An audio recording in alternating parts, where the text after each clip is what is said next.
She said the trip was a gift, but my daughter-in-law left a letter in his suitcase that shattered everything I thought I knew about my place in this family. They called it love, but love doesn't come with hidden instructions. Today, I'm going to tell you something I never thought I'd share, and if you, for even a second, feel like this sounds familiar, just please leave a like and subscribe. It'll help me keep sharing these truths that too many of us carry in silence. My name is Eleanor Walsh, and at 73, I thought I had earned my place in this world. I thought the gray hair that framed my face like silver wire, the laugh lines etched deep around my eyes from decades of finding joy in small moments, and the gentle stoop in my shoulders from years of bending over grandchildren's scraped knees meant something. I thought they were medals of honor, proof of a life well lived, evidence that I had value beyond what I could still provide. The kitchen of my modest ranch house in suburban Cleveland smelled like cinnamon and vanilla that Tuesday morning, the same scents that had filled this space for 37 years. My hands, spotted with age but still steady, moved automatically through the familiar ritual of making my morning tea. The kettle, a wedding gift from 1971 that had outlasted my husband by 6 years, whistled its shrill announcement that another day was beginning, whether I was ready for it or not. Through the window above the sink, I could see Mrs. Patterson next door hanging laundry on the line, her movements deliberate and practiced. We'd been neighbors for 3 decades, sharing hedge trimmers and holiday cookies, watching each other's children grow up and move away, then watching each other's husbands pass on. Now we were 2 old women maintaining houses that felt too big and too quiet, too full of memories and too empty of voices. The phone rang, cutting through the morning stillness like a blade through silk. My daughter-in-law Melissa's voice came through the receiver with that particular brightness that always made me feel like I was being sold something I didn't want to buy. "Eleanor, good morning."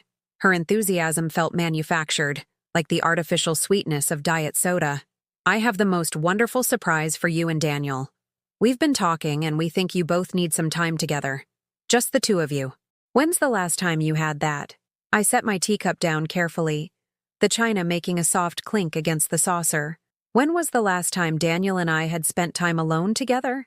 Not since his father's funeral, when we'd sat in this same kitchen afterward, eating casseroles from church ladies whose names I'd forgotten, trying to figure out how to exist in a world without the man who'd held our family together like mortar between bricks.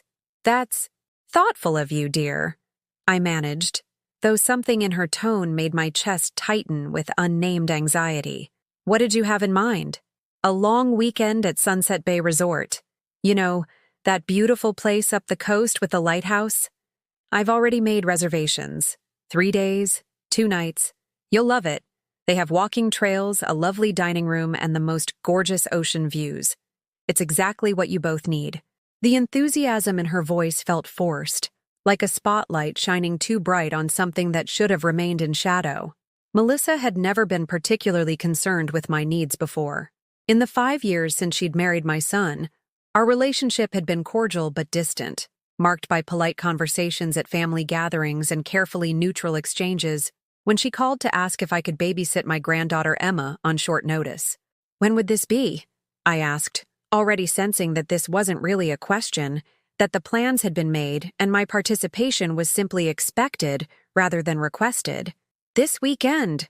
I know it's short notice, but the weather's supposed to be perfect, and Daniel really needs a break from work. He's been so stressed lately."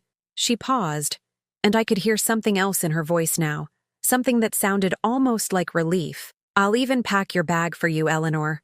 Don't worry about a thing." After I hung up, I stood in my kitchen for a long time, holding the warm teacup between my palms and trying to identify the unease that had settled in my stomach like a stone. The morning light streamed through the curtains I'd sewn myself 15 years ago, illuminating dust motes that danced in the air like tiny spirits. Everything looked the same as it had an hour earlier, but something fundamental had shifted. Some balance had been disturbed in ways I couldn't yet name. I should have been happy. My son wanted to spend time with me. My daughter-in-law was being thoughtful, even going so far as to handle all the arrangements. This was what I'd been hoping for, wasn't it? Some sign that I still mattered to them, that my presence in their lives was something they valued rather than merely tolerated. But as I moved through the rest of that day, folding laundry, dusting furniture that never seemed to stay clean, watering the African violets on the windowsill that had been my husband's pride and joy, I couldn't shake the feeling that I was being prepared for something, the way you prepare a house before putting it on the market, or the way you clean out a closet before donating clothes that no longer fit. When Daniel arrived Friday morning to pick me up, the feeling intensified. My son, my beautiful boy who'd grown into a 45-year-old man with his father's green eyes and my stubborn chin, barely made eye contact as he loaded my suitcase into his silver BMW. The bag Melissa had packed for me felt heavier than it should have, though I'd watched her fold my clothes with careful precision, selecting outfits I rarely wore anymore, choosing the good jewelry I saved for special occasions. "Ready, Mom?" he asked, but he was already walking toward the driver's side, his movements quick and efficient, like someone completing a necessary but unpleasant task. I took one last look at my house, the red brick ranch where I'd brought him home from the hospital, where he'd taken his first steps in the living room, where he'd graduated high school and college, where he'd introduced me to Melissa, and where they'd told me I was going to be a grandmother. The morning glory vines I'd planted along the front porch were just beginning to bloom, their purple faces turned toward the sun with the kind of optimism I wished I still possessed. "Yes," I said, though I wasn't ready for anything. "I'm ready." The drive to the coast took 2 hours, and we spent most of it in silence. Daniel's hands gripped the steering wheel with unnecessary tension, his jaw set in the same way it used to when he was a teenager avoiding conversations about grades or curfews. The radio played soft jazz that neither of us commented on, and I watched the landscape change from suburban neighborhoods to farmland to the rocky coastline that had always reminded me of postcards from places I'd never thought I'd visit. I tried several times to start a conversation. "Emma must be getting so big now. 5 already, isn't she?" He nodded but didn't elaborate. "How's work going?" "You've been putting in such long hours." Another nod, minimal response. "Remember when we came up this way when you were little? You collected so many shells your pockets were weighing down your shorts." At that, he glanced at me briefly in the rearview mirror. "Not really, Mom. That was a long time ago."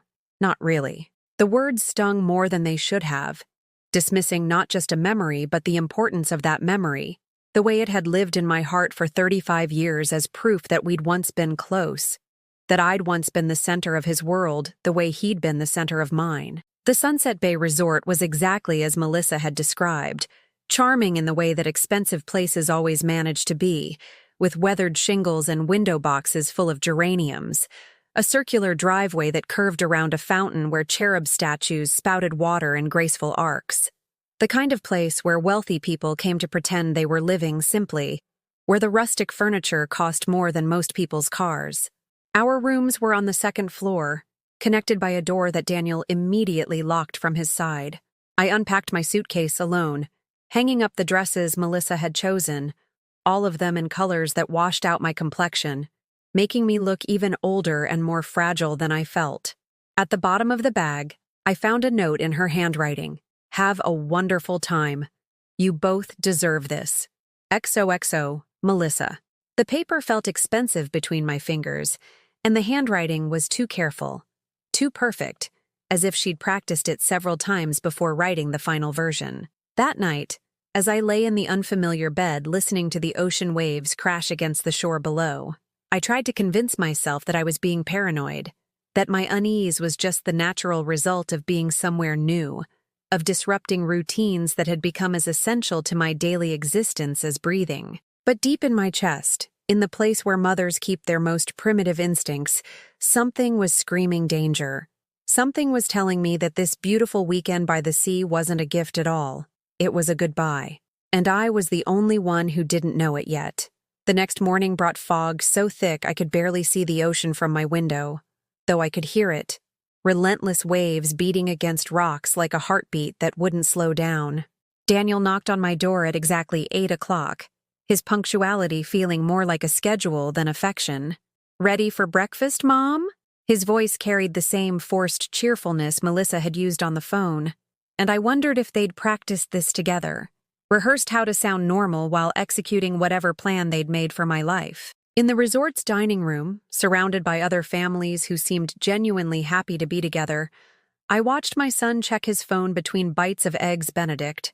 The couple at the table next to us was celebrating their 40th anniversary, their fingers intertwined across white linen, their eyes still finding each other across decades of shared mornings.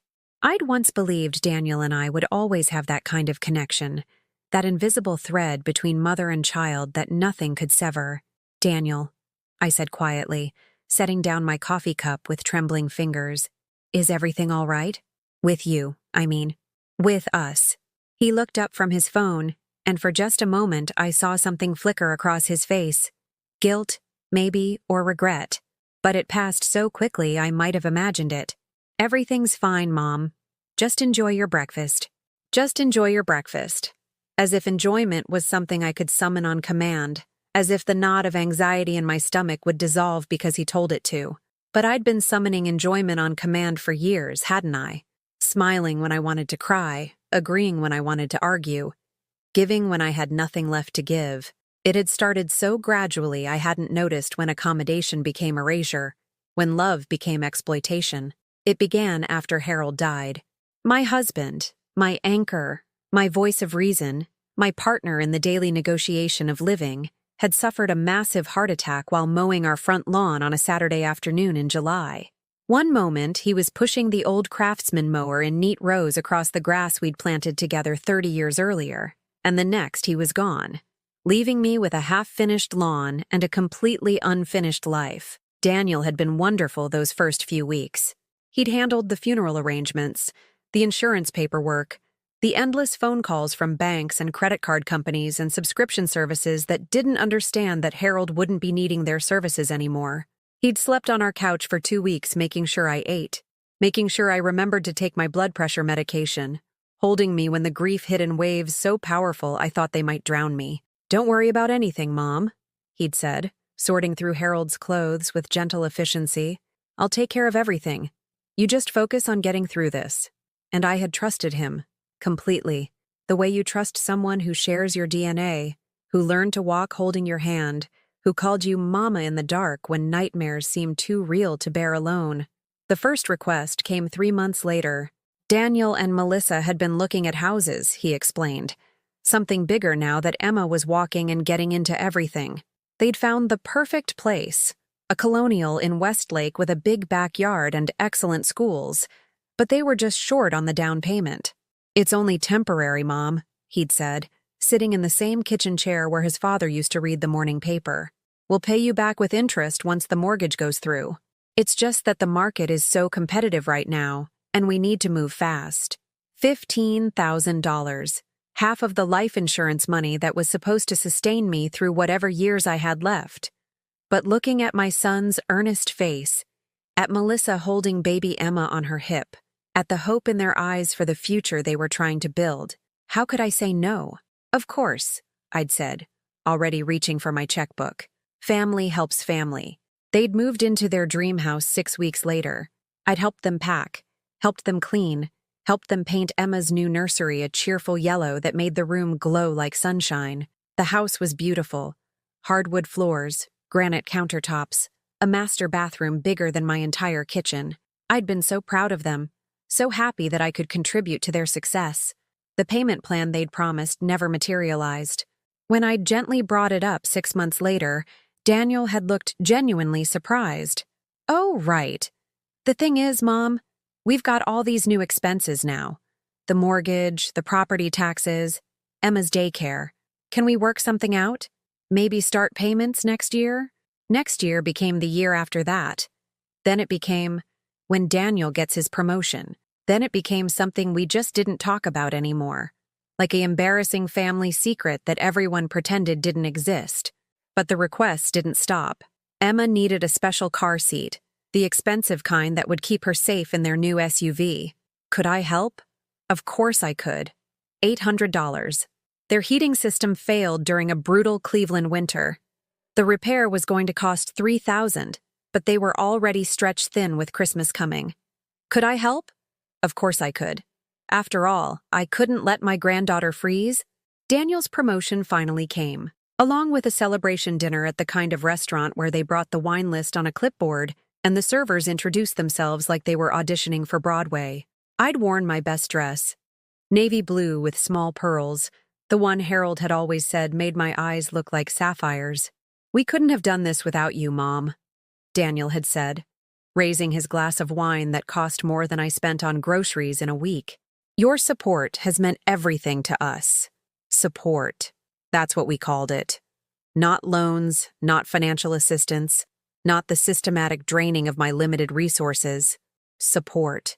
As if I was a foundation rather than a person, something to build upon rather than someone to care for. The pattern continued for years. Emma needed dance lessons, then violin lessons, then summer camp at a place that cost more per week than my monthly Social Security check. Their kitchen needed renovating.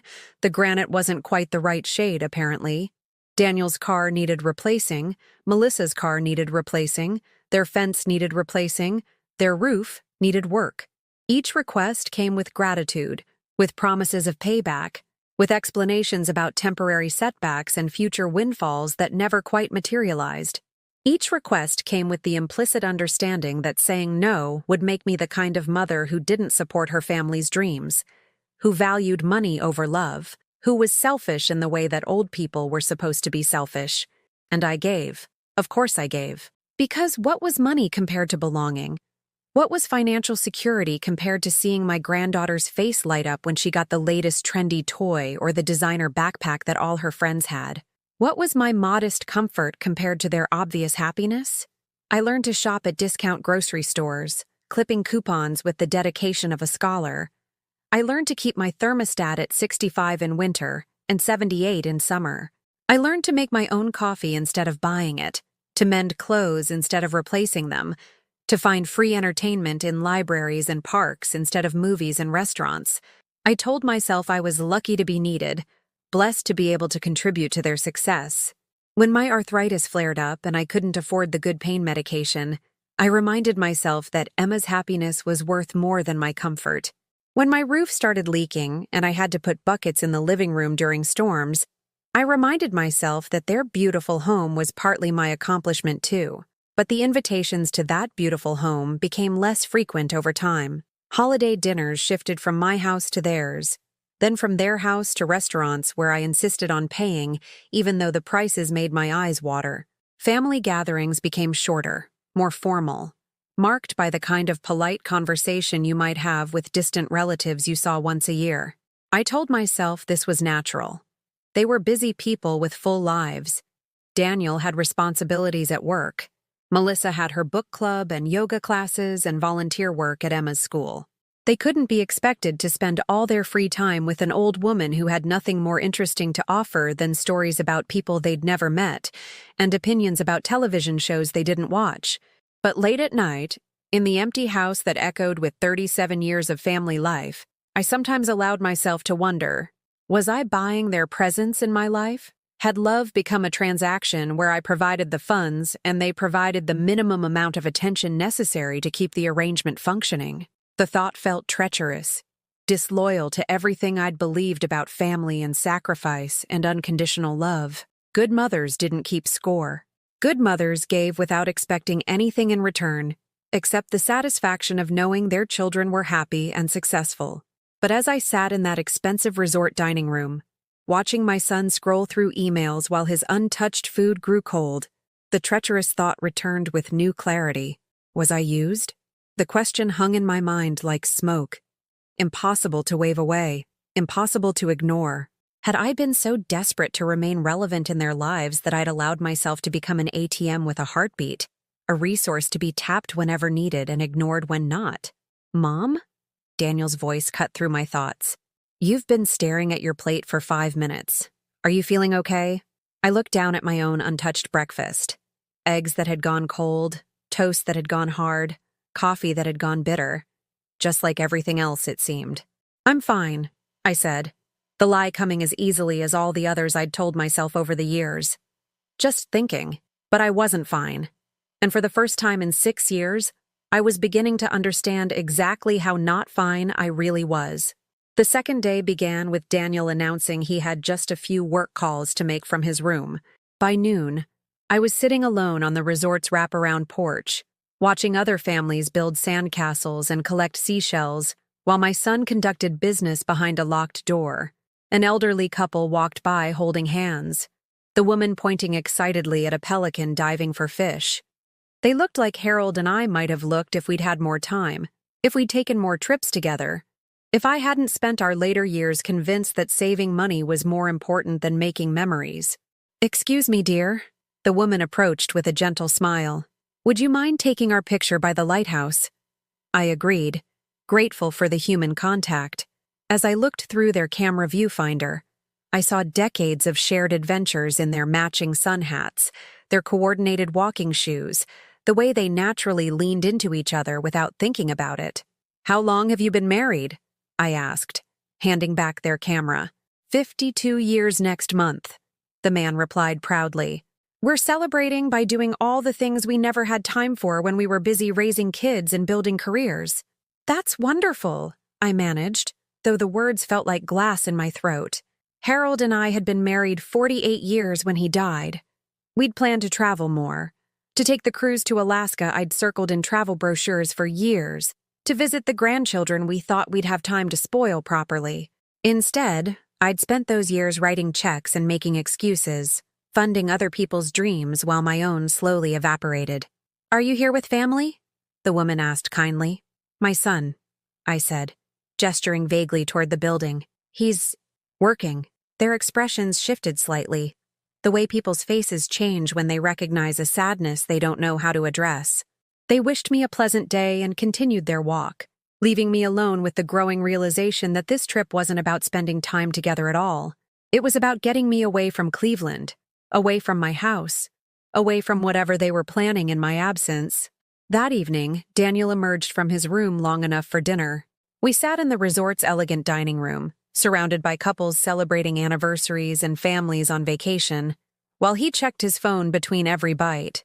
"Daniel," I said finally, my voice sharper than I'd intended, "could you please put that away? We're supposed to be spending time together." He looked up, genuinely surprised. "Sorry, Mom. It's just that Melissa's handling some things at home, and I need to stay in touch." "What kind of things?"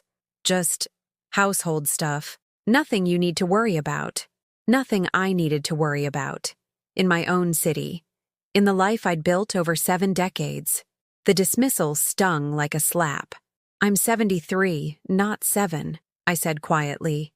"I think I can handle knowing what's happening in my own life." Daniel's jaw tightened the way it used to when he was a teenager caught in a lie. "It's not about your life, Mom. It's about ours. And sometimes we need to handle things without input. As if my thoughts and feelings were unwanted interference rather than the wisdom of someone who'd navigated life's challenges for longer than he'd been breathing. The waiter approached to refill our water glasses, and Daniel immediately smiled and thanked him with more warmth than he'd shown me all weekend. The contrast was stark, humiliating. My son was capable of courtesy. He simply chose not to extend it to me. After dinner, I returned to my room and tried to call my neighbor, Mrs. Patterson. I wanted to hear a familiar voice, to connect with someone who saw me as more than an obligation or an inconvenience. But the call went straight to voicemail. I tried again an hour later. Still voicemail. A cold understanding began to settle in my chest like winter fog. Mrs. Patterson always answered her phone. Always. She'd lived alone for 12 years since her husband died, and she treated phone calls like lifelines to the outside world. Unless someone had told her not to answer. Unless someone had asked her to give me space during my vacation. I sat on the edge of the hotel bed, staring at my phone, as pieces of a puzzle I hadn't known I was solving began to click into place. The last-minute trip invitation, Daniel's constant phone calls to Melissa, his strange reluctance to make eye contact, the way this whole weekend felt more like a business transaction than a family getaway. I was being managed, handled, kept busy while other people made decisions about my life. The thought made my hands shake as I reached for the suitcase I'd watched Melissa pack so carefully. She'd folded everything with such precision, such attention to detail. Too much attention, perhaps. I pulled out the clothes she'd chosen, all in muted colors that made me look washed out and older. The underwear she'd selected was my oldest, most worn pieces. Even my shoes were the comfortable but unflattering ones I wore for grocery shopping, rather than the nicer ones I saved for special occasions. She'd dressed me like someone who'd given up on appearance, who no longer cared how she looked to the world. She'd packed me like someone who wouldn't be needing her good clothes anymore. At the bottom of the suitcase, tucked beneath my toiletry bag, my fingers found something that didn't belong to me. An envelope, thick and cream-colored, with Daniel written across the front in Melissa's careful handwriting. For a moment, I hesitated. Reading someone else's mail was wrong. It was a violation of privacy, a breach of trust that my mother had raised me never to commit. But I'd been raised to trust family, too. I'd been raised to believe that love was unconditional and that sacrifice would be rewarded with loyalty. I'd been raised to follow rules that apparently didn't apply to everyone. With trembling fingers, I opened the envelope. Inside were 3 sheets of expensive stationery, covered in Melissa's neat script. But this wasn't a love letter or words of encouragement for the weekend ahead. This was a blueprint for dismantling my life. "Dearest Daniel," it began, "I know this weekend is difficult for you, but remember we're doing what's best for everyone, especially Eleanor. By the time you read this, I'll have begun the process we discussed. The process we discussed." My vision blurred as I continued reading. "I've contacted Sunset Manor, the assisted living facility we toured last month. They have an opening in their memory care unit, and I've put down a deposit to hold it through Monday. I told them Eleanor has been showing signs of confusion and forgetfulness, and that her family is concerned about her ability to live independently. Memory care unit, confusion and forgetfulness." I read the words 3 times before their meaning fully penetrated. They weren't just planning to move me out of my house. They were planning to have me declared incompetent. The social worker we met with agreed that a gradual transition would be least traumatic. She suggested we start by removing Eleanor from her familiar environment for a few days, which is why this trip was so important.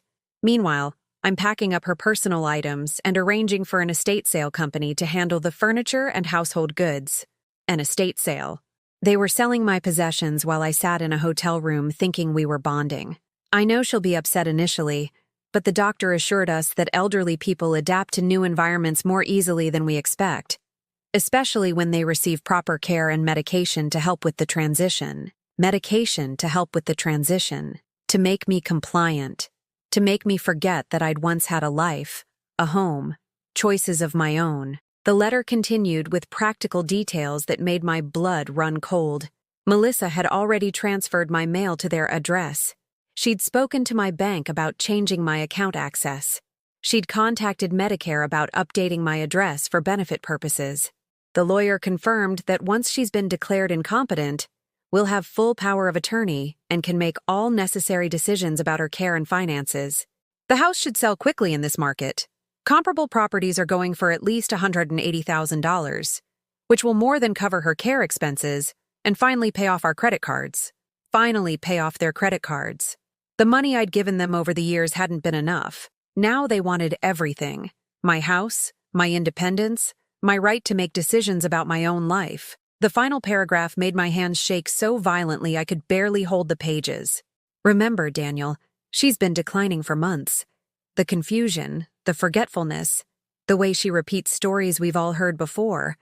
This isn't really our Eleanor anymore. We're just giving her a safe place to finish her life with dignity, while protecting Emma from having to watch her grandmother deteriorate further. You're being a good son by doing this, even if it doesn't feel that way right now." I set the letter down and stared at my reflection in the hotel room mirror. The woman looking back at me appeared older than I remembered, worn down by years of diminished expectations and casual cruelties I'd accepted as normal. But I wasn't confused. I wasn't forgetful. I wasn't declining into dementia or losing my ability to think clearly. I was inconvenient. I was expensive.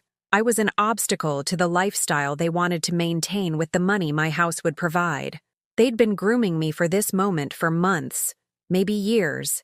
Every time they'd dismissed my opinions as outdated thinking. Every time they'd finished my sentences as if I couldn't complete my own thoughts. Every time they'd exchanged those looks, the ones I'd pretended not to see, when I forgot a name or had to ask them to repeat something. They'd been building a case against my competency while systematically isolating me from anyone who might contradict their narrative. Mrs. Patterson's unanswered phone suddenly made perfect sense. How many of my neighbors had they spoken to? How many people in my life had they convinced that I was losing my grip on reality? I walked to the window and looked out at the ocean. Dark now, except for the foam-capped waves visible in the resort's landscape lighting. Somewhere back in Cleveland, strangers were going through my possessions, deciding what was worth keeping and what should be thrown away.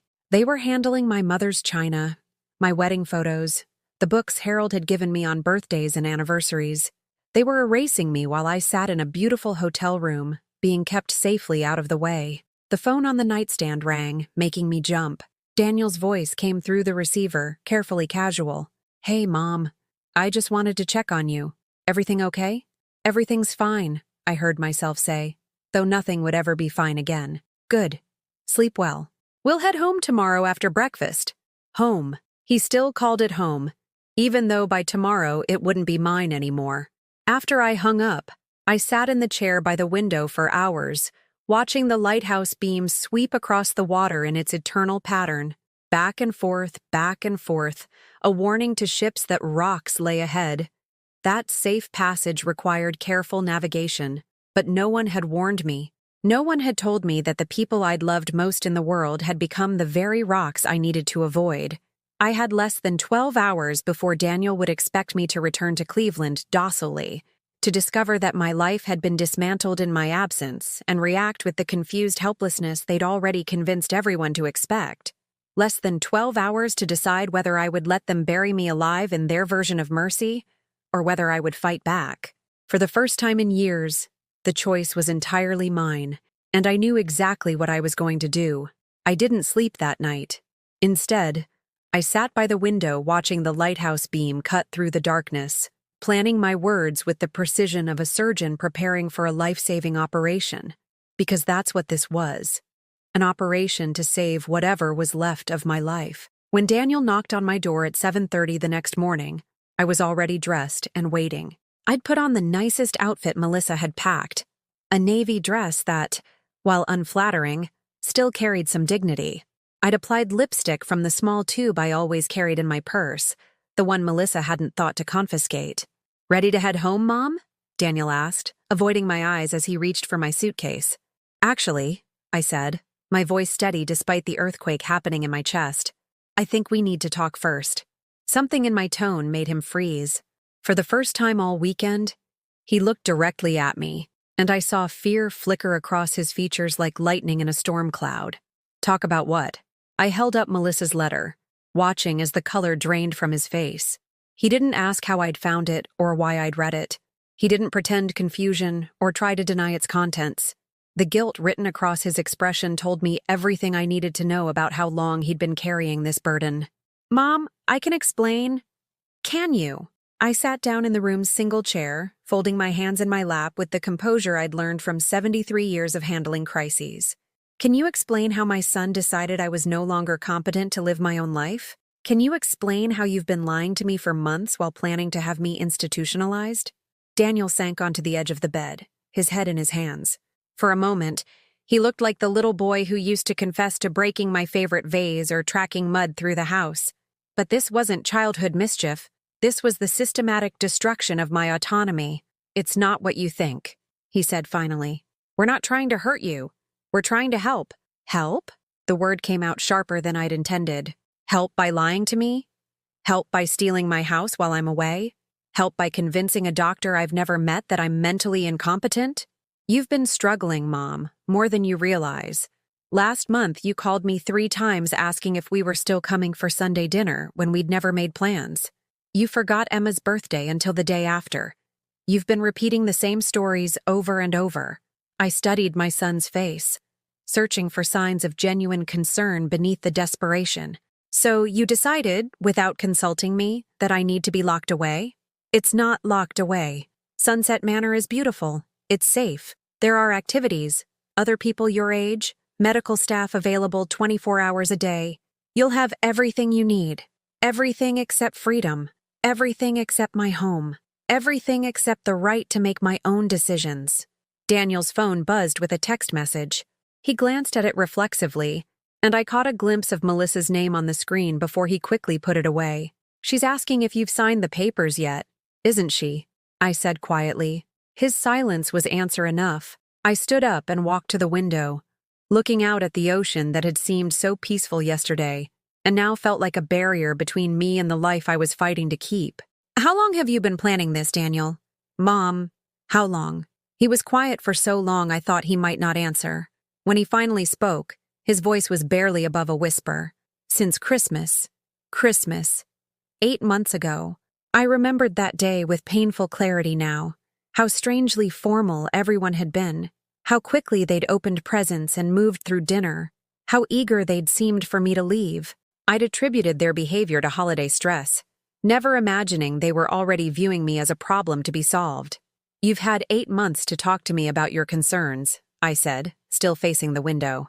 8 months to include me in discussions about my own future. Instead, you chose deception. Because we knew you'd fight us. We knew you'd refuse to even consider it, no matter how much sense it made. I turned to face him then, and saw not my son, but a stranger who looked like him. Someone who'd convinced himself that lying was kindness, that theft was protection, that destroying someone's life was an act of love. "You're right," I said. "I would have fought you, because competent adults get to make their own decisions, even when those decisions seem wrong to other people. That's what freedom means, Daniel. That's what dignity means." My phone rang, cutting through the tension like a blade. Daniel and I both stared at it as Melissa's name appeared on the screen. "Answer it," I said. "Let's see how committed she is to this plan when she has to face me directly." Daniel's face went pale. "Mom, please, answer it, or I will." With shaking fingers, he swiped to accept the call and put it on speaker. "Daniel?" Melissa's voice filled the room, bright and artificially cheerful. "How's everything going?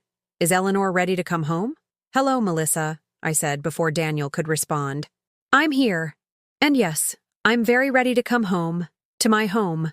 The one you're currently ransacking." The silence on the other end lasted so long I wondered if the call had dropped. When Melissa finally spoke, her voice had lost all its artificial warmth. "Eleanor, we can explain everything. I'm sure you can. Just like you've been explaining away my competency to doctors and social workers I've never met. Just like you've been explaining to my neighbors why they shouldn't answer when I call. That's not... We're doing what's best for you. You can't live alone anymore. You're not safe." According to whom? According to the doctor who's never examined me? According to the social worker who's never spoken to me? Or according to you, someone who needs my house to pay off her credit cards? Another long silence. When Melissa spoke again, her voice had hardened into something I'd never heard before. Cold, calculating, stripped of any pretense of affection. "Daniel, bring her home. We'll discuss this as a family." "No," I said firmly. "We'll discuss this right now. Daniel, tell your wife exactly what I found in my suitcase last night." "Mom, please." "Tell her, or I'll read it aloud myself." Daniel closed his eyes. "She found your letter, Mel, the one with all the instructions." The explosion of profanity that came through the phone speaker would have made a sailor blush. Melissa's carefully constructed facade crumbled completely, revealing the person she'd been hiding beneath layers of artificial sweetness. "How could you be so careless?" she screamed at Daniel. "I told you to make sure she didn't go through your things." "I packed it in her suitcase, not mine," Daniel said miserably. "I thought it would be safer there."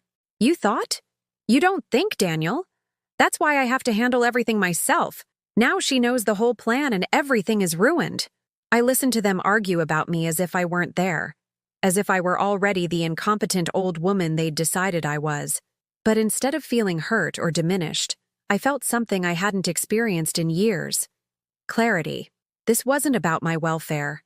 This wasn't about love or protection or doing what was best for everyone. This was about money and convenience, and two people who'd grown tired of pretending to care about someone they saw as an obstacle to their desired lifestyle. "Melissa," I said quietly, interrupting their argument, "I want you to listen very carefully." The fighting stopped abruptly. "I am not confused. I am not forgetful. I am not incompetent. I am inconvenient. There's a difference. Eleanor, you don't understand. I understand perfectly. You need money, and I have assets.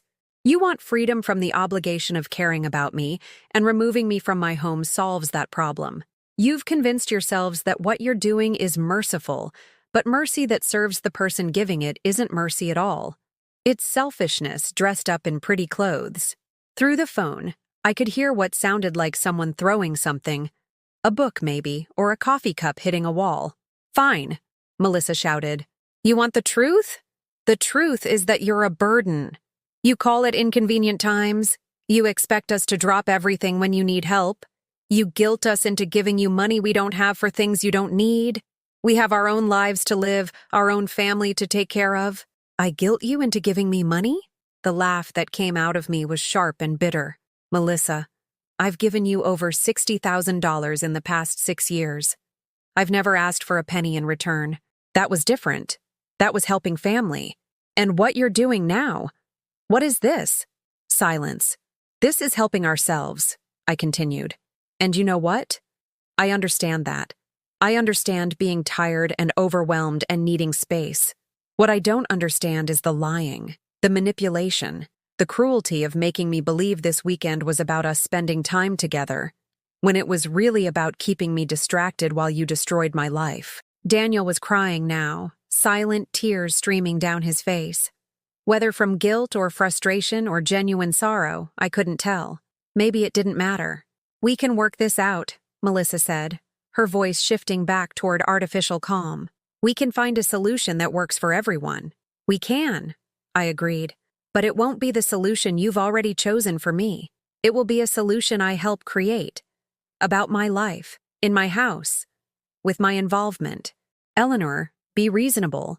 I am being reasonable. I'm being more reasonable than you have any right to expect after what you've done. But let me be very clear about something, Melissa. I will not be going to Sunset Manor. I will not be declared incompetent. And I will not be allowing you to sell my house to pay your debts. You can't stop us, she said, her voice venomous now. The papers are already filed. The doctors have already signed off. You don't have a choice anymore. I smiled, looking at my reflection in the hotel room mirror. The woman looking back at me had steel in her spine and fire in her eyes. Melissa, dear, I said sweetly, you've made one crucial error in your perfect plan. What's that? You forgot that I might fight back. I hung up the phone and turned to face my son, who was staring at me as if he'd never seen me before. Now, I said, picking up my purse and slinging it over my shoulder. Let's go home. I have some phone calls to make. The drive back to Cleveland was the longest 2 hours of Daniel's life, and the most empowering 2 hours of mine. He gripped the steering wheel like it was the only thing keeping him from drowning, while I sat in the passenger seat making a mental list of everything I needed to do to reclaim my life. For the first time in years, I felt truly awake. Daniel tried to break the silence once, about halfway home. Mom, I want you to know that we never meant— Don't, I said quietly, not taking my eyes off the passing landscape. Don't make this worse by lying to yourself about your intentions. You meant exactly what you did. Own it. He didn't try to speak again. When we pulled into my driveway, I could see immediately that they'd been thorough. The morning glory vines I'd trained around the front porch columns had been roughly torn down, leaving brown, withered stems clinging to the wood like desperate fingers. Several of my flower pots were missing from the front steps, probably because they'd assumed an old woman wouldn't notice such details. But I noticed everything. I always had. Daniel didn't get out of the car. He sat there with the engine running while I gathered my purse and the suitcase that had revealed their betrayal. Mom, he said as I opened the passenger door, I love you. I want you to know that. I turned to look at him one last time, this man who had been my baby, my pride, my greatest accomplishment and my deepest disappointment. His eyes were red-rimmed, his face pale with the kind of exhaustion that comes from carrying guilt too heavy for your shoulders. I love you too, Daniel, I said truthfully. That's why this hurts so much. Love isn't supposed to feel like erasure. I closed the car door and walked to my front porch without looking back.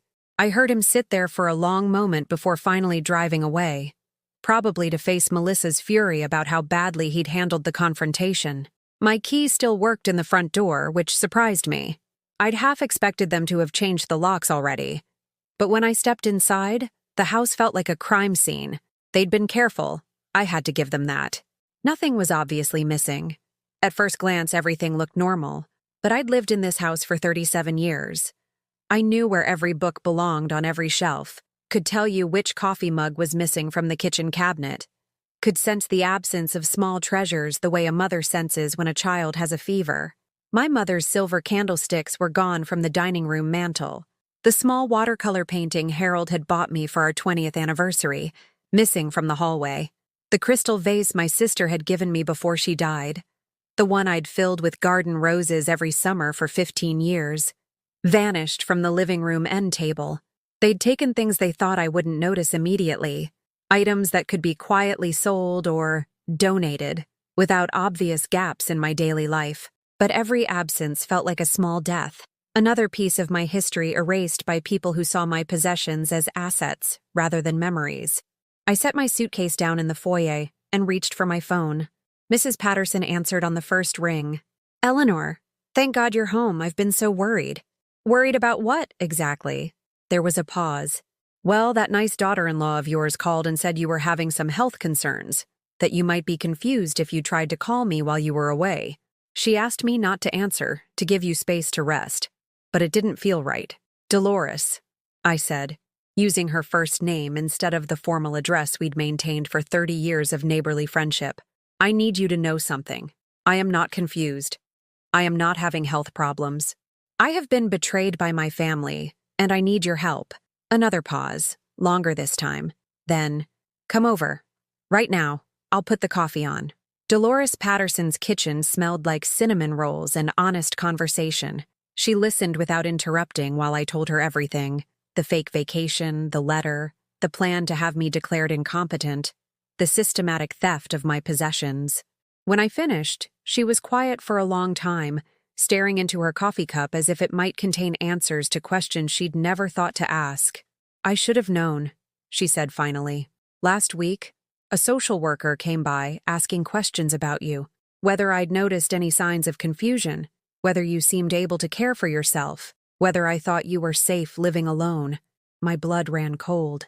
"What did you tell her?" "The truth, that you're one of the sharpest people I know, that you take better care of your property than people half your age, that you're more reliable than my own children." She looked up at me with fierce eyes. But now I understand what she was really doing. She was building a case, based on lies my family told her. "Eleanor, what are you going to do?" For the first time since I'd discovered Melissa's letter, I smiled. Really smiled. "I'm going to fight back." My first call was to Dr. Jennifer Morrison, my primary care physician for 15 years. I explained that I needed an urgent appointment for a competency evaluation, one that I was requesting myself, not one being forced on me by family members who stood to benefit from the results. "Eleanor, this is highly unusual," Dr. Morrison said. "Are you feeling concerned about your mental state?" "I'm feeling concerned about other people's assumptions about my mental state. I need documentation that I am completely competent to make my own decisions, and I need it before anyone tries to override my autonomy based on hearsay and wishful thinking." She scheduled me for the next morning. My second call was to Margaret Chen, a lawyer I'd known peripherally through church for years. Margaret specialized in elder law and had a reputation for being both brilliant and ruthless when it came to protecting her clients' rights. "Eleanor Walsh," she said when her secretary put me through. "I haven't seen you since the church rummage sale last spring. What can I do for you?" I gave her the abbreviated version of my situation. When I finished, the silence on the other end lasted so long I wondered if the call had dropped. "Margaret, are you there?" "I'm here. I'm just processing the audacity of what you're describing. They actually put their plan in writing? Every detail. Do you still have the letter?" "I photographed every page." "Good. Bring copies when you come in. Can you be here at 2 o'clock today?" "I'll be there." My third call was to Sunset Manor. I asked to speak with the administrator who'd been dealing with my family. "This is Eleanor Walsh," I said when she came on the line. "I understand you have a reservation for me in your memory care unit." Oh, Mrs. Walsh. Yes, your daughter-in-law has been working with our admissions team.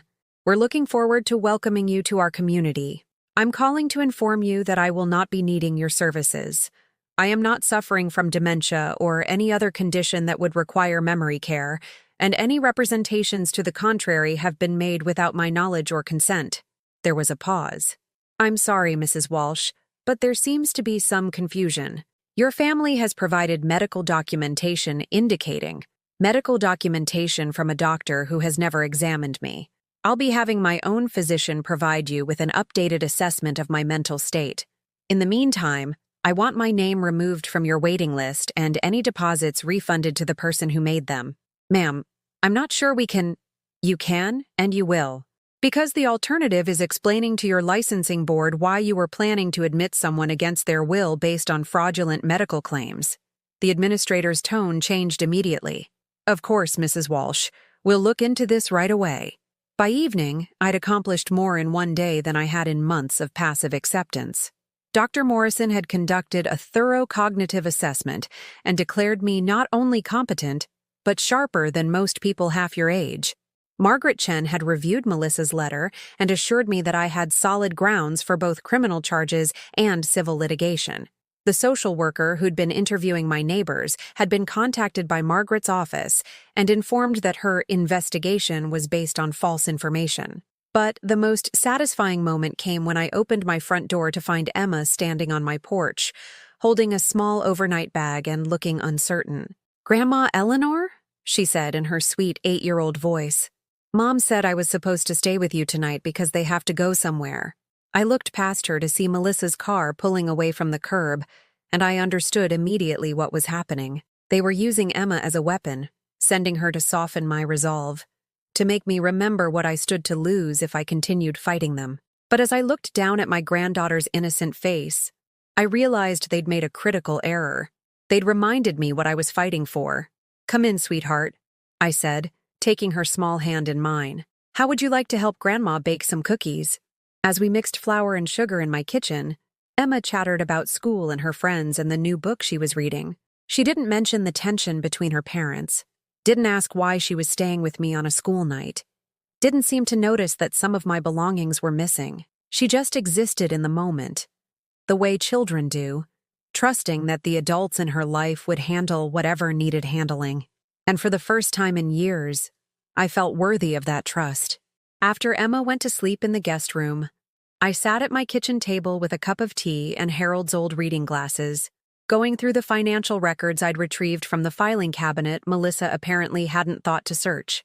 Bank statements, investment accounts, insurance policies, the deed to my house, all in my name, all under my control, all the ammunition I needed to prove that I was anything but the helpless, confused old woman they'd tried to make me believe I was.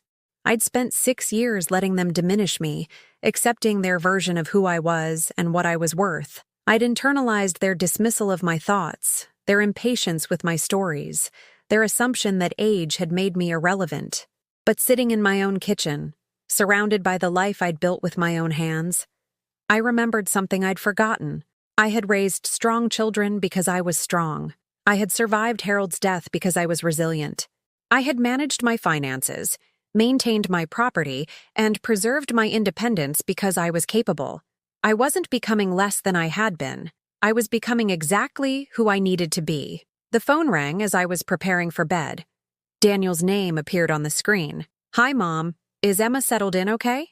"She's sleeping peacefully in the guest room, the one you were planning to empty out for the estate sale." He was quiet for a moment. "Mom, we need to talk. Really talk. Can we come over tomorrow evening?" "We?" "Melissa and I. And maybe Emma should stay with her other grandmother for a few days, until we work things out." I looked through the kitchen window at the neighbor's house, where warm lights glowed behind drawn curtains, where people were living normal lives unmarked by betrayal and manipulation. "You can come," I said finally, "but you should know that things have changed today. I've changed. And the conversation we have tomorrow won't be the one you're expecting." "What do you mean?" I smiled, feeling something fierce and joyful unfurling in my chest like a flower turning toward sunlight. "I mean, Daniel, that your mother is back. and she's not nearly as helpless as you thought. They arrived at exactly 7 o'clock, as if punctuality could somehow restore their credibility. Through my living room window, I watched them sit in their car for several minutes before getting out. Daniel gripping the steering wheel, Melissa checking her makeup in the visor mirror, both of them preparing for a performance they'd clearly rehearsed. I'd spent the day preparing too, but not for a performance. I'd spent it gathering evidence. The dining room table, the one that had once hosted their family celebrations, was now covered with documents. Medical evaluations, bank statements, property deeds, insurance policies, and photocopies of Melissa's damning letter, arranged in neat stacks like evidence in a courtroom, which, in a way, it was. When the doorbell rang, I took a deep breath and smoothed my skirt. I'd chosen my outfit carefully. The burgundy dress Harold had always said made me look distinguished, the pearl necklace that had been my mother's, the shoes that added just enough height to remind everyone that I wouldn't be looked down upon in my own home. "Hello," I said, opening the door with the composed dignity of a queen granting an audience. "Please, come in." Melissa entered first, her eyes immediately scanning the room like a burglar casing a job. She'd dressed for battle too, a black suit that probably cost more than my monthly grocery budget, her hair pulled back in a severe style that made her look like an attorney delivering bad news. When her gaze fell on the documents spread across my table, her carefully applied foundation couldn't hide the flush of panic that crept up her neck. Daniel followed behind her, his shoulders hunched with the weight of guilt he'd been carrying since our hotel room confrontation. He'd lost weight in just 2 days, his cheeks hollow and his eyes ringed with the kind of exhaustion that comes from sleeping badly and living worse. "Mom?" he began, but I held up my hand. "Let's sit down," I said, gesturing toward the living room furniture they'd tried to sell. "We have a great deal to discuss." They arranged themselves on the couch like defendants awaiting sentencing, while I took Harold's old recliner, the chair where he'd read evening newspapers and helped grandchildren with homework, where he'd taught me that sometimes the most important conversations happen in the quietest voices. "Before we begin," I said, crossing my ankles with the poise I'd learned from decades of hosting church committees and neighborhood meetings, "I want you both to understand that this is not a negotiation. This is not a discussion about what might be best for me. This is me informing you of what will be happening with my life going forward." Melissa opened her mouth to speak, but I continued without pause. "Yesterday, I had a comprehensive cognitive evaluation performed by Dr. Morrison. I scored in the 97th percentile for my age group. I am, according to medical science, not only competent, but exceptionally sharp." I picked up a folder from the side table and removed the first document. "Here's the official assessment. Would you like me to read the relevant sections aloud?" Daniel's face crumpled. "Mom, we never said you weren't smart." "Didn't you?" I pulled out another document, a copy of the medical referral Melissa had submitted to Sunset Manor. "According to this form, which bears your wife's signature, I suffer from increasing confusion and memory loss, and am no longer capable of living independently. It also states that I have been wandering and becoming agitated when questioned about my daily activities." I looked directly at Melissa, whose perfectly applied lipstick couldn't disguise the thin line her mouth had become. "I've never wandered anywhere in my life except through my own garden. And the only time I become agitated is when people lie to me." "Eleanor, those symptoms," Melissa began, "are fictional," I interrupted, my voice sharp enough to cut crystal. "Every single one of them, and we all know it." I reached for the next document. "I also spent yesterday afternoon with Margaret Chen, who specializes in elder abuse and fraud. She was particularly interested in this." I held up Melissa's letter, watching as both of them seemed to shrink into the couch cushions. "Did you know that what you've done, attempting to have someone declared incompetent based on false medical claims in order to gain control of their assets, is not only a civil matter, but a criminal one?" The silence that followed was so complete I could hear the grandfather clock in the hallway marking the seconds, the same clock that had counted down the moments of our family life when it was built on love instead of lies. "That's not what this is," Melissa said finally, her voice lacking its usual confidence. "We're genuinely concerned about your welfare. Your concern is remarkably convenient. given that it coincides with your need for approximately $180,000. I pulled out another set of papers, bank statements and credit reports that Margaret's investigator had somehow obtained, your credit card debt, your car loans, the second mortgage you took out on your house last year. Shall I continue? Daniel's head was in his hands now. How did I what? How did I discover that my son and daughter-in-law are drowning in debt? How did I learn that you've been living beyond your means for years while taking my money and calling it family support? I may be 73, Daniel, but I'm not stupid. I stood up and walked to the mantelpiece, where a few family photos remained, the ones they'd apparently deemed too worthless to steal. I gave you money because I loved you, because I wanted to help you build a good life for your family. I never asked for payback, because I thought that's what mothers do. They give freely, without conditions. Turning back to face them, I continued. But what you've been doing isn't accepting help from a loving mother. You've been exploiting someone you saw as weak and expendable. There's a word for that, and it isn't love. Melissa finally found her voice, and when she spoke, the artificial sweetness was gone completely.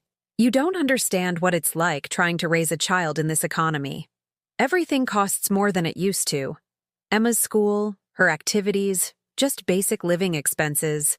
So you decided to solve your financial problems by stealing from an elderly woman? We weren't stealing. We were planning to sell my house after having me declared incompetent and institutionalized against my will. I picked up another document, the real estate assessment they'd commissioned. You even had the house appraised, Melissa. 3 weeks ago, before you'd even told me about your concerns for my welfare. Daniel finally looked up, his eyes red and desperate. Mom, please. We made mistakes. We went about this the wrong way. But we can fix it. We can work something out that what, Daniel? That allows you to maintain your lifestyle while I pretend your betrayal never happened? That lets you keep the money you've already taken while I act grateful for whatever scraps of dignity you're willing to leave me?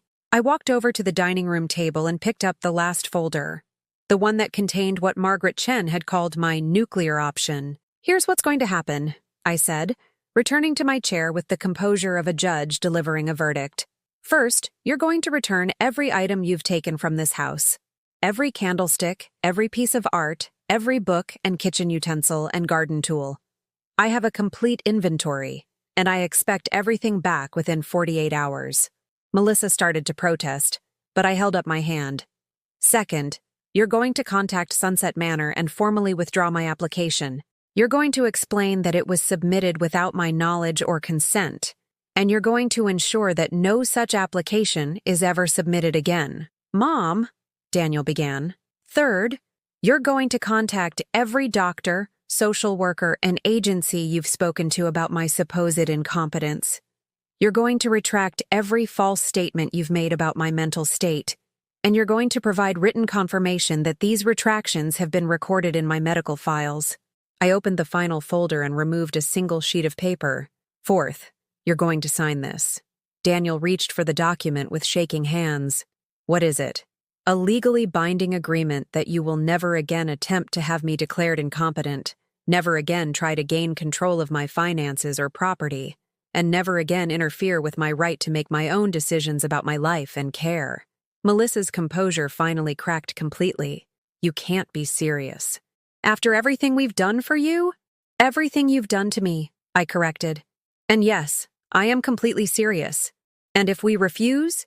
She asked, her voice venomous now. I smiled, feeling something cold and sharp settle in my chest like ice crystallizing around steel. Then Margaret Chen files criminal charges against both of you tomorrow morning. Elder abuse, fraud, attempted theft by deception, conspiracy to commit fraud. In Ohio, those charges can carry prison sentences. The grandfather clock chimed 8 times, marking the hour with the same reliability it had shown for 37 years. Unlike some things in this house, it had never betrayed the trust placed in it. You're our family, Daniel said, his voice breaking. How can you threaten us with prison? I stood up and walked to the window, looking out at the street where I'd lived for nearly 4 decades, where I'd raised my son and buried my husband and built a life worth protecting. I'm not threatening you, Daniel.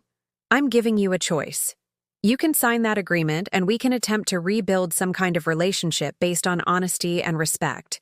Or you can refuse and face the legal consequences of what you've already done. I turned back to face them. But understand this. I will never again allow anyone to treat me like a problem to be solved or an asset to be liquidated. I will never again prioritize your comfort over my dignity. And I will never again pretend that your cruelty is kindness just because we share DNA. The silence stretched between us like a chasm that had been years in the making. Finally, Daniel picked up the pen I'd left on the coffee table and signed the document without reading it. His hand shook so badly his signature was barely legible. Melissa refused to take the pen. "Fine," she said, standing up with sharp, angry movements. "You want to be alone? You want to die alone in this house with no one to care about you?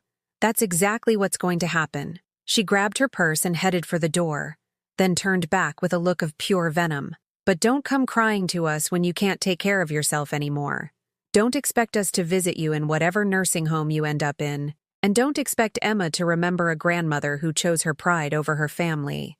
The mention of Emma hit like a physical blow, but I kept my voice steady.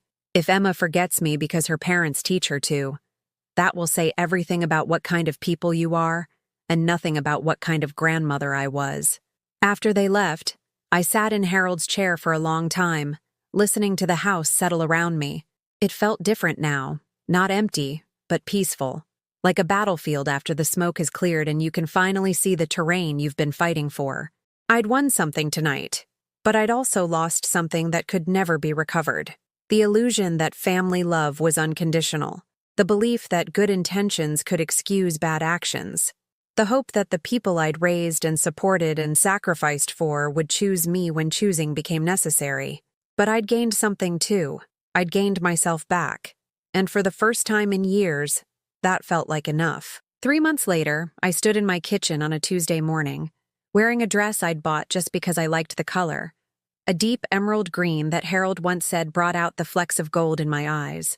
The morning light streamed through windows I'd had professionally cleaned the week before, casting rainbows through the crystal prism hanging where my mother's silver candlesticks used to sit. The candlesticks had been returned, along with everything else they'd taken, but I'd chosen to display them differently now, in a place where the morning sun could catch their surfaces and throw dancing patterns across the walls. Everything in my house had been rearranged, repositioned, renewed, not because the old way was wrong, but because I was no longer the same woman who had arranged things that way. The coffee I was drinking came from beans I'd ordered online from a small roastery in Costa Rica. At 3 times the price of grocery store coffee, it was an indulgence I would have denied myself 6 months ago. But I'd learned something profound in these months of rediscovering myself. Money saved for some imaginary future emergency becomes meaningless if you sacrifice your present joy to accumulate it. My phone rang. Not the harsh, demanding tone it had during the months when every call might be another request disguised as family concern, but with the gentle chime I'd programmed for numbers I actually wanted to hear. "Eleanor!" Dolores Patterson's voice carried the excitement of someone with genuine news to share. "Are you ready for your big adventure?" I smiled, looking at the suitcase sitting by my front door. Not the one Melissa had packed with unflattering clothes and hidden letters, but a new one in soft burgundy leather, filled with clothes I'd chosen for their beauty and comfort rather than their practicality. As ready as a 73-year-old woman can be for her first solo trip to Italy. "Italy!" Dolores laughed. 6 months ago, you wouldn't even drive to the mall after dark, and now you're flying across the ocean by yourself." "Not by myself," I corrected. "With the Wandering Spirits travel group, 15 other women who decided life was too short to wait for permission to live it."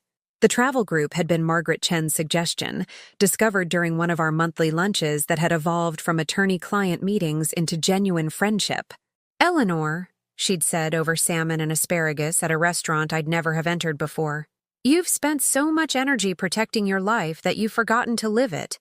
When's the last time you did something purely for joy?" I'd been unable to answer that question, and the silence had been more revealing than any words could have been. The Wandering Spirits met every other Tuesday at the community center, planning trips and sharing stories and proving that women over 60 could be adventurous, independent, and delightfully scandalous when they chose to be. Our first excursion had been a weekend in Chicago. Museums, theater, deep dish pizza, and the revelation that I could navigate a strange city, handle my own luggage, and enjoy dinner alone at a nice restaurant without feeling like I was broadcasting my loneliness to the world. The Italy trip was our biggest adventure yet.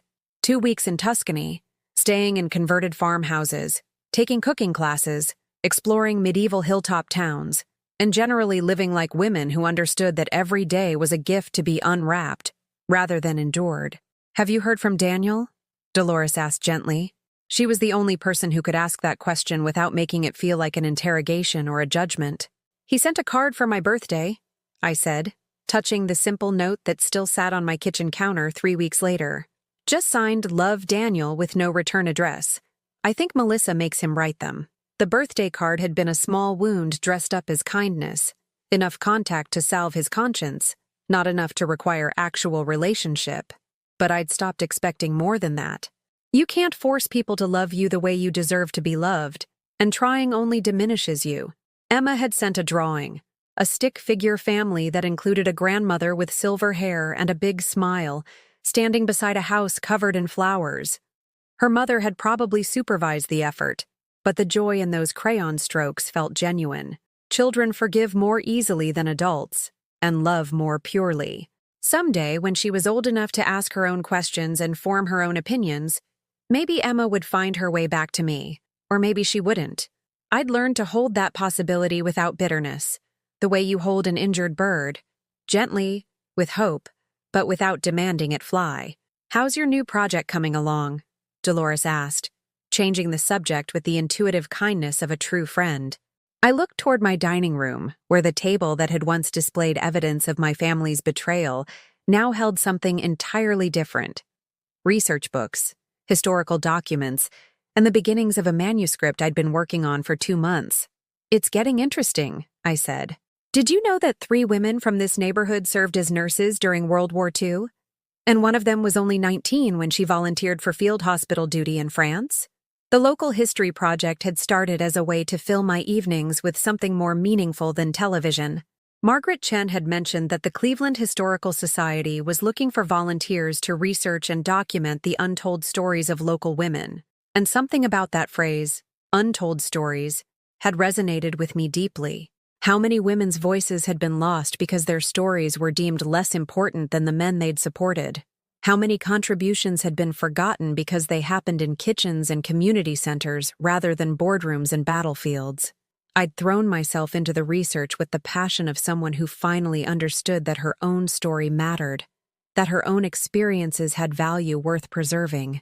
The women I was discovering, factory workers who'd kept the economy running during wartime, teachers who'd educated generations of children, mothers who'd built communities through sheer force of will and casserole dinners, they weren't so different from me. They'd been essential even when they felt invisible. They'd been strong even when the world tried to convince them they were weak. They'd mattered even when their own families took them for granted. "Mrs. Walsh?" A young voice interrupted my thoughts. Through the window, I could see Jenny Martinez from down the street, standing on my front porch with her school backpack and a hopeful expression. "I have to go, Dolores. Jenny's here for her lesson." 3 afternoons a week I taught piano to neighborhood children whose parents couldn't afford formal lessons. The old spinet in my living room, another piece Daniel and Melissa had deemed unworthy of theft, had been tuned and polished until it gleamed like new. Jenny was my most dedicated student, a 12-year-old with more musical talent than technical training, who practiced on a cardboard keyboard taped to her bedroom desk because her family couldn't afford an actual piano. She arrived every Tuesday and Thursday with homemade cookies from her mother, and a determination that reminded me of myself at that age, when I'd believed that wanting something badly enough could make it possible. "Mrs. Walsh!" Jenny burst through the door with the energy of someone who'd been thinking about this lesson all day. "I practiced the Chopin piece you gave me. Listen." She settled at the piano bench and launched into a simplified version of a nocturne, her small fingers finding their way across keys that had been silent for too many years. The music filled my house with something it had been missing, the sound of someone pursuing beauty for its own sake. not because it served any practical purpose or benefited anyone else. When she finished, I applauded as enthusiastically as if she'd performed at Carnegie Hall. "Beautiful, Jenny. You're developing real musicality. My mom says you used to be a music teacher before you got married." "A long time ago," I confirmed. Before I'd convinced myself that supporting other people's dreams was more important than pursuing my own. Before I'd decided that my talents were just hobbies, distractions from the serious business of being a wife and mother. "Could you teach me the harder version?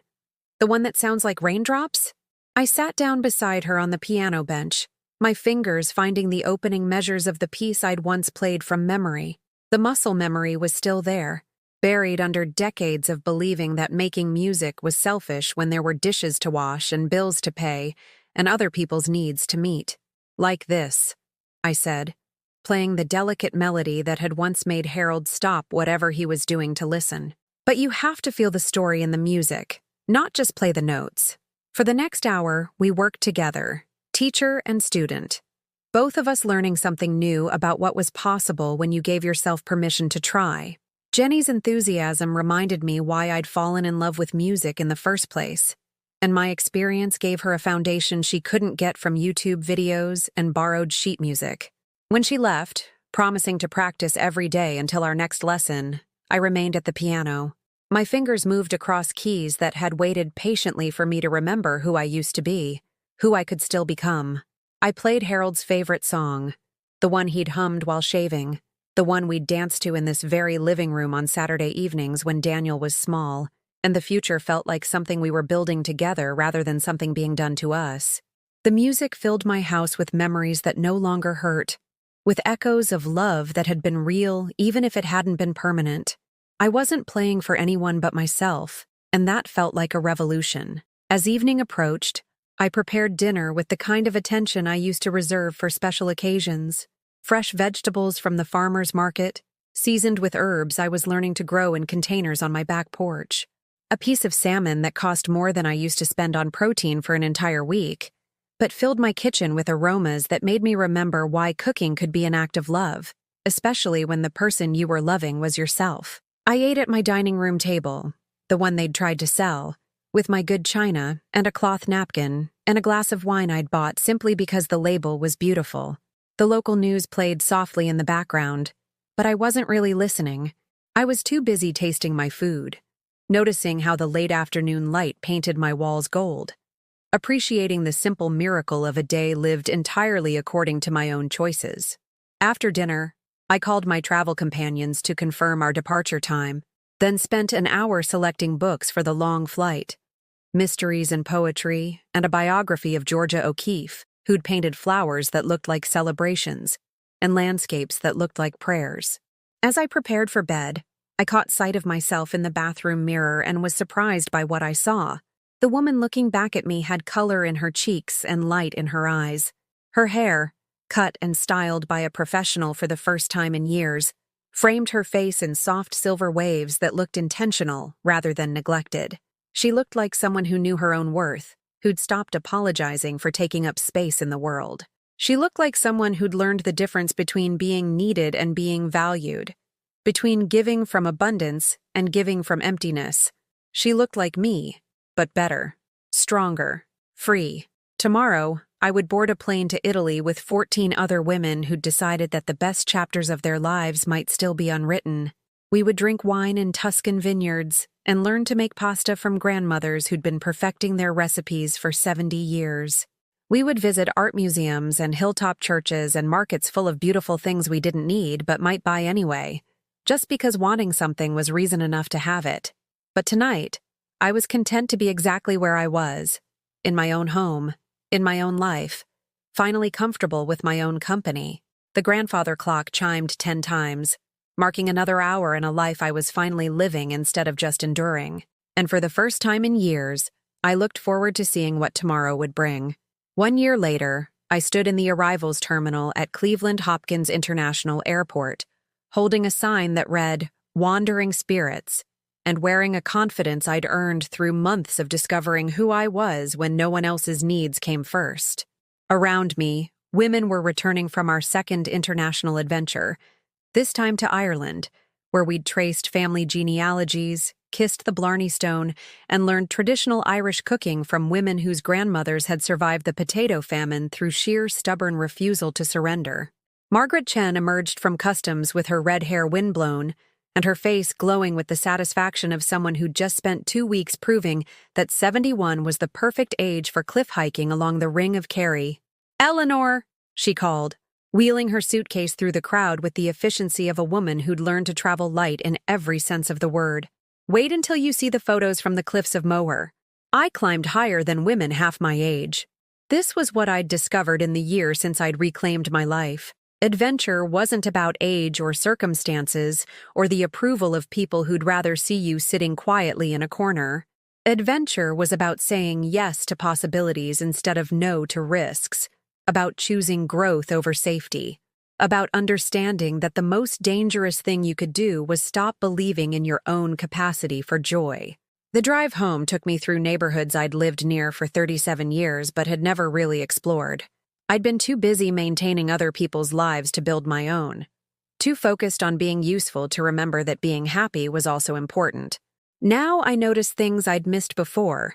Community gardens where elderly immigrants grew vegetables that reminded them of home, little libraries where neighbors shared books and stories, murals painted by local artists who understood that beauty belonged in everyday places. My house greeted me like an old friend who'd been holding my secrets safe. The living room held new treasures from my travels, hand-thrown pottery from a monastery in Tuscany, watercolors from a street artist in Dublin, books of poetry I'd discovered in a tiny shop near Trinity College. Each item had been chosen not because it matched my existing decor, but because it sparked something in me, because it represented a moment when I'd chosen wonder over practicality. The kitchen counter held a week's worth of mail, sorted by my neighbor Jenny Martinez, now 15 and trusted with keys to my house, a young woman whose family had become my chosen family in ways that biology had failed to provide. There were postcards from other Wandering Spirits members, bills I could easily afford, and a magazine featuring an article I'd written about forgotten women in Cleveland's wartime history. At the bottom of the stack, almost hidden beneath utility notices and charity solicitations, was an envelope addressed in handwriting I recognized but hadn't seen in months. Daniel's writing, careful and hesitant, with a return address I didn't recognize. I set it aside while I unpacked, made tea, and settled into Harold's old chair with the deliberate calm of someone who'd learned that other people's crises didn't automatically become emergencies requiring my immediate attention. The letter could wait. Whatever it contained, apology, anger, manipulation, or genuine communication, it couldn't touch the person I'd become unless I gave it permission. When I finally opened it, I found 3 pages written in the careful script Daniel had used for school assignments, each word seemingly chosen with the weight of someone who knew this might be his only chance to say what needed saying. "Dear Mom," it began, "I know I have no right to expect you to read this, but I'm hoping you will anyway, because there are things I need you to know, whether you ever forgive me or not." The letter continued with words I'd waited years to hear, acknowledgement of how badly they'd treated me, recognition of the sacrifices I'd made that they'd taken for granted, understanding of the cruelty involved in trying to erase someone's autonomy while calling it love. He wrote about the guilt that had been eating away at him, the fights he and Melissa had been having about money and values, and what kind of people they'd become. "Emma asks about you," he wrote. "She keeps the drawing you sent her from Italy on her bulletin board, and she tells her friends her grandmother is an adventurer.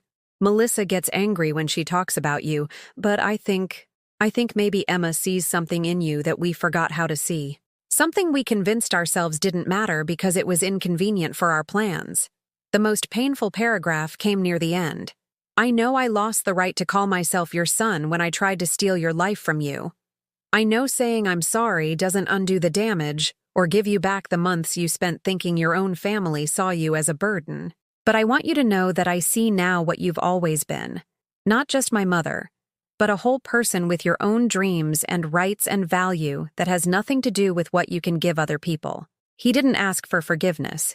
He didn't request a reconciliation or suggest ways we might rebuild our relationship. He simply acknowledged the truth of what had happened and took responsibility for his choices without expecting absolution in return. The letter ended with a single line that made my eyes fill with tears I hadn't expected. "I hope you're finally as happy as you deserve to be." I folded the pages carefully and placed them in the wooden box where I kept things worth saving. Harold's love letters, Jenny's first thank you note for piano lessons, photos from my travels, articles about my historical research. Not everything in the box was purely joyful, but everything in it was real, authentic, part of the story of who I'd been and who I was becoming. That evening, Jenny came by for her weekly lesson, arriving with homemade empanadas from her mother and news about her acceptance to the state university's music program. At 15, she was already more accomplished than I'd been at twice her age. But more importantly, she believed in her own talent in ways I'd never learned to believe in mine. "Mrs. Walsh," she said as she settled at the piano, "I've been thinking about what you said about music telling stories. I wrote something while you were gone. Would you like to hear it?" What followed was a composition that took my breath away. Melody and harmony woven together in ways that spoke of loss and hope, and the kind of beauty that emerges when someone young enough to be fearless meets someone old enough to be wise. She'd written it in my honor, she explained, inspired by my stories about learning to live for myself instead of for other people's approval. "It's called Eleanor's Song," she said shyly, "because you taught me that it's never too late to write your own music." After Jenny left, I sat at the piano and played through some of my old favorites. Pieces I'd learned in college when I'd dreamed of a music career. Melodies that had sustained me through Harold's illness and death. Songs that had waited patiently for me to remember that creating beauty was as important as maintaining practical order. The music filled my house with echoes of who I'd been and promises of who I might still become. At 74, I had energy I hadn't possessed at 73, dreams I hadn't dared at 72, and a sense of possibility I'd thought was reserved for people decades younger. I'd learned something profound in this year of reclaiming myself. You don't stop growing when you get old. You stop growing when you stop believing growth is possible, when you accept other people's limitations as your own, when you mistake survival for living. The grandfather clock chimed 11 times, marking another day in a life I was finally authoring instead of just enduring. Tomorrow, I would continue working on my book about local women's history, stories of resilience and reinvention that needed telling. I would tend my garden, where vegetables and flowers grew together in beautiful chaos. I would plan the next wandering spirit's adventure, maybe to Morocco or New Zealand, or somewhere I'd never imagined visiting. But tonight, I was content to be exactly where I was, in my own home, surrounded by my own choices, finally comfortable with my own company. As I prepared for bed, I caught sight of myself in the bathroom mirror and smiled at the woman looking back at me. She had silver hair that gleamed instead of simply graying, eyes that sparkled with plans instead of resignation, and the posture of someone who'd learned to stand up for herself in every sense of the phrase. She looked like someone who'd survived betrayal and discovered that survival wasn't enough, that you had to choose joy, choose growth, choose yourself again and again, until choosing became as natural as breathing. She looked like someone who'd learned that love given freely enriches everyone, but love demanded as payment diminishes both the giver and the receiver. She looked like someone who understood that being needed and being valued were completely different things, and that settling for the first meant never experiencing the second. Most importantly, she looked like someone who'd finally answered the question that had haunted her for months. Was I used? Yes, I had been used. But I was no longer available for that kind of relationship with anyone. I'd learned to distinguish between people who loved me and people who loved what I could do for them. I'd learned to recognize the difference between family obligation and family affection. I'd learned that saying no to manipulation wasn't selfishness. It was self-preservation. And I'd learned that it's never too late to start living the life you actually want, instead of the life other people expect you to want. As I turned off the lights and headed upstairs to my bedroom, redecorated with colors I loved instead of colors that were practical, I felt the deep satisfaction of someone who'd fought for herself and won. Not won against my family, but one for my own right to exist as a complete person with desires and boundaries and dreams that matter just as much as anyone else's. Some people might look at my story and see loss. The family relationships that couldn't survive honesty. The illusions about unconditional love that had to be abandoned. The years spent giving instead of receiving. But I saw gain. I saw freedom. I saw a woman who'd learned to value herself enough to demand that others value her too. And I saw proof that it's never too late to write your own ending. Have you ever felt like someone in your life was taking advantage of your kindness, using your love against you, or treating you like an obligation instead of a gift? Tell me in the comments below. If this story touched your heart, please leave a like and subscribe to this channel. Maybe someone else needs to hear that they deserve better, that their dreams still matter, that it's never too late to choose themselves. Because sometimes the most revolutionary thing you can do is refuse to disappear quietly. Sometimes the greatest gift you can give the world is the fullest version of yourself. And sometimes, the best way to love others is to first learn how to love yourself enough to demand the respect you've always deserved.